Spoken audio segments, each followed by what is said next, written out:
welcome back to my channel, guys. This is Chisom, and today we are talking 8 parenting tips that will make your children thank you tomorrow. And this is a second part to 9 sure ways to raise independent children. If you haven't seen it, go watch it, and then come back here, or get done with this and then get to that.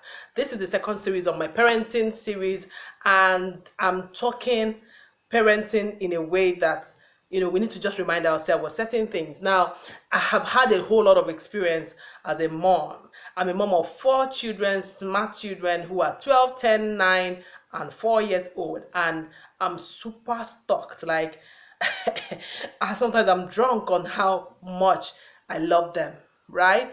Meanwhile, I have a lot of people ask me questions, and I'm going to answer them in other series. But one thing that is sure,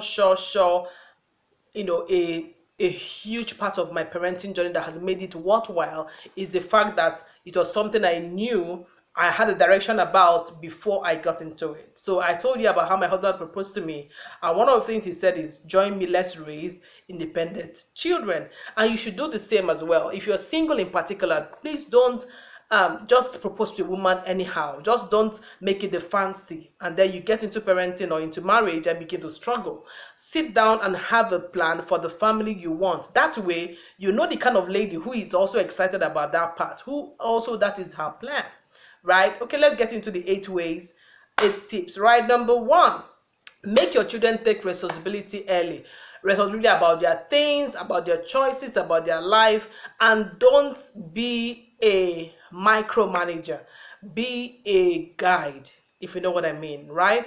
Children, trust me, children need help all the way. Like, they need you to tell them all the time, remind them all the time, and I'm not discounting that. But I'm saying, let them learn the consequences of their action early. Let them learn to take responsibility early. So whatever is theirs to do, get them to do it, and punish or reprimand where necessary. That way, you're not that kind of parent who just turns a left eye and pretend that he or she doesn't know what's happening. You are finally going to find out that you don't even know what's happening, right? Make them take responsibility early. I have a 4-year-old who is a super genius, right? It humbles me how she goes about her things. Even her elder ones are like, her older siblings are like wide-eyed sometimes. Make them take responsibility early. It really helps, right?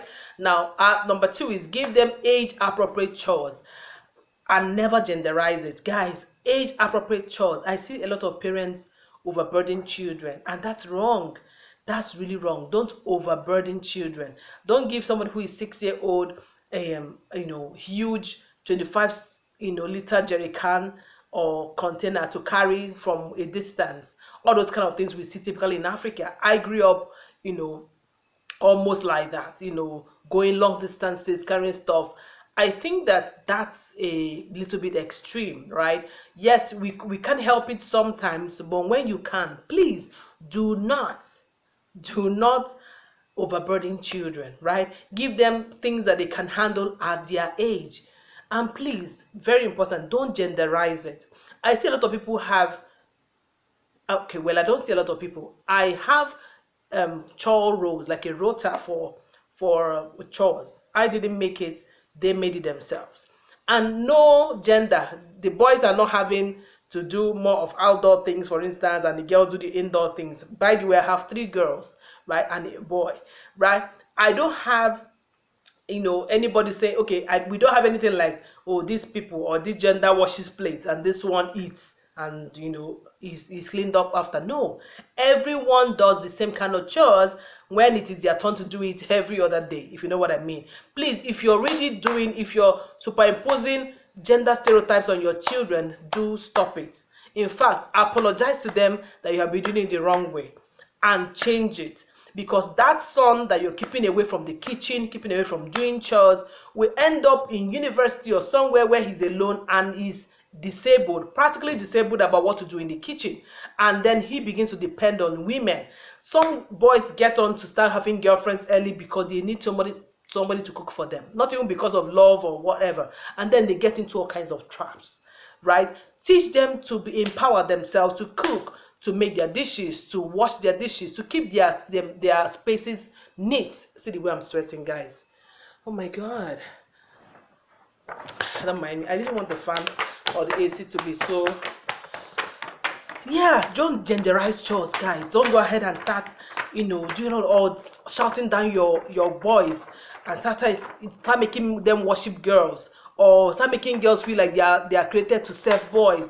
All of those things we do or that goes on in the society, please don't do it. Children are humans, right? They are humans. I'm sorry for that noise. They are humans. Let them have skills. Don't disable them. Don't. These are life skills that they need to weather the storms of life, whatever season they are. Even as adults, sometimes you're going to have money, you're not going to have money. Sometimes you might need to employ people to do stuff for you. Sometimes you might not be in that budget line and you might need to just do it yourself for a while. Let them be able to get on with life and not look back and say, oh, I wish I learned how to cook, I wish I learned how to do this. Don't do that to your children. Please don't genderize chores, I beg you. Okay. Number 3, introduce them to God, their maker, early. Always point them back to God. Mommy, I want this, daddy, I want this. Oh, if God has provided this for us. Always make them know that it is God that provides. Yes, He provides through human beings, but He owns all of us, and whatever He allows is what happens in the world. Introduce them to their maker early, so that way they don't ever get stranded and feel suicidal in life. Let me tell you, majority of people, sometimes, yes, even pastors commit suicide. I'm not saying that people who commit suicide don't believe in God, but I want you to be able to let them have a larger than life capacity to depend that they are taken care of by a super, super, super non-human God. Okay? Because there's a limit to what you can do for them or what anybody can do for them.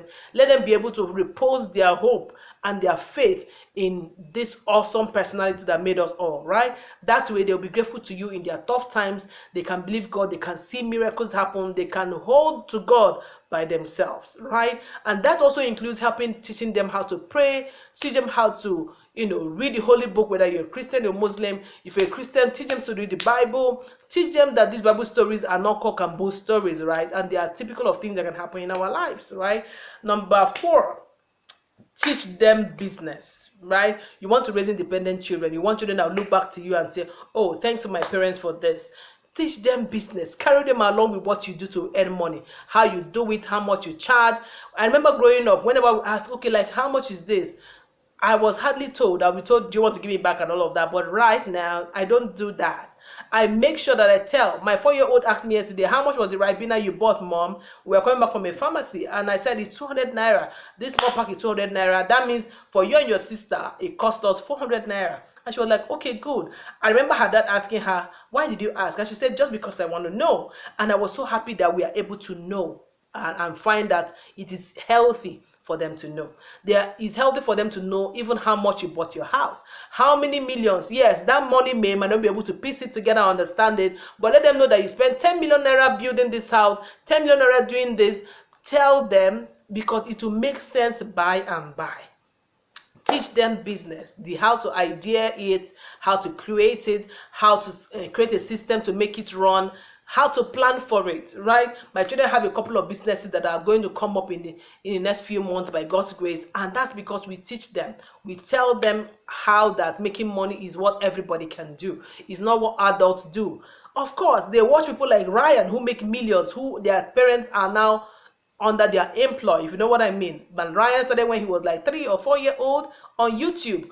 And there's so many times the times have changed. Children can be the total breadwinners of the family, and that's not in a wrong way of saying, oh, they are burden bearers or they are carrying stuff on their head. No, by just being themselves, by being digital creators. And at the end of the day, who does the recording? Parents. Who uploads them? Parents. Who edits them? Parents. Who goes out to do PR for them? Parents, not the children. Okay, so you children are just bringing life to people, bringing smiles on people's faces, being themselves, while their families are managing the hard job of managing them and grooming them and keeping them away from the internet world, of course, if that's the path you want to go, for instance. And a child can also do any other kind of business. They can do t-shirt businesses, they can do any kind of business with their craft and sell them.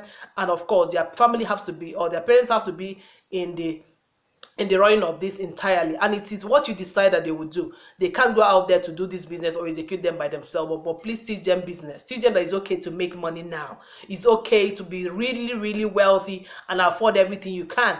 Teach them that it's okay to make profit and also give back to other children. There's a lot of poverty in the world. Your children can be part of the solution to eradicate poverty. And yes, wealth is not age specific, is not age restrictive. Your children can be the multi-millionaires that will clean your tears practically and help you also fulfill your own dreams.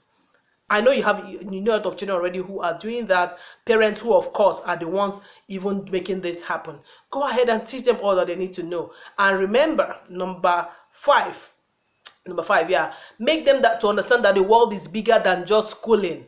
Sometimes parents put in all their energy, oh, school fees, that, grades and position, and these children are also learning other things that you're not being taught in school. And most times, those things that are being taught in school are not the things that are making us who we are today. So why are you restricting them to just school? Like school is the only thing children are going to do regimentedly. No, teach them about life. Teach them that apart from schooling, there's more to life. There is more to life. There is more of education to do. You have to learn every day. To survive in our world, you must learn something new every day. You must relearn something new every day. You must unlearn the things that are not working every day. Teach them these things and they'll be better for it tomorrow. They're going to thank you very much, because at the end of the day, it's not about having a PhD. The weirdest people in the world, or those making impact in the world who are solving serious problems like polio and malaria, they are not the PhD holders in that sense. It's okay to have a PhD. It's okay to go ahead and do it, but downplay schooling even when we are at it. But upgrade schooling, but upgrade education rather, upgrade humanity, upgrade solving problems. And that takes me to the next point. Teach them to understand, to love themselves and support themselves as siblings. There's a reason why they are 2, 3, 4. Teach them that teaching to loving themselves and working together is a good way to learn a skill to be able to deal with the outside world. And this is so typical, guys. Teach them that every day they can work together and achieve something. And then back to my main point, teach them to solve problems in the world as a career choice guide. Yes, in the midst of, oh, I want to be a doctor, I want to be this. Watch them and see what they're already inclined to do. I have a 4-year-old who is already inclined to being a doctor, and she calls herself a doctor. And even no matter how I will try to sway her sometimes to know whether she's really convinced, she goes like, no, but I can't watch people be sick and not do anything about it, right? Even though sometimes she wavers from children, helping children, sometimes she wavers to old people, right? She is an empathetic, caring, deep carer, and she knows, right? So if she's going to be a doctor tomorrow, we are not going to be surprised. The same way, my son is such a good cook. He loves it. When he's bored, he wants to cook something. When he's happy, he wants to cook something. And as much as he's good in sciences right now and is such a big deal, in his class, my son will not come tomorrow and say, Mommy, I want to be a professional chef, and I will say a no. Right? He's going to touch life, serving food and explaining the food to you. He likes to make presentations as well.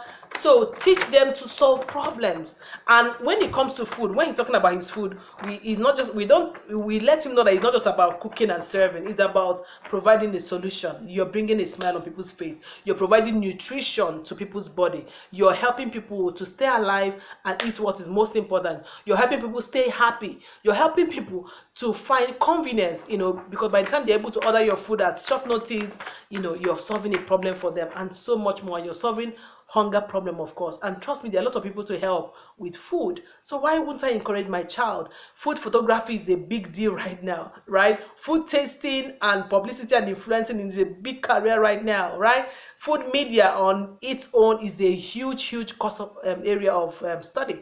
So why not?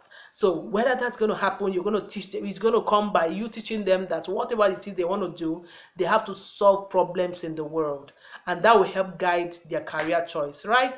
Also teach them that understand that they are all different. There's a reason why they are all different. God is an all-knowing God, an all-powerful God, and all-present God, and He knows why each of them are the way they are. Don't let them downplay each other's skill or make mockery of each other.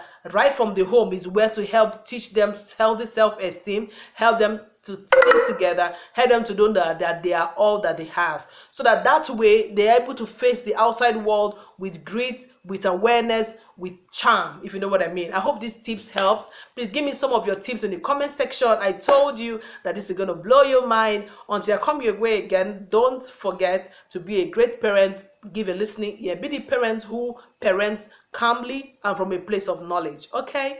All right. See you in my next video. And give this video a thumbs up, subscribe, and put the notification bell. And I will be talking to you in my next video. Don't miss it.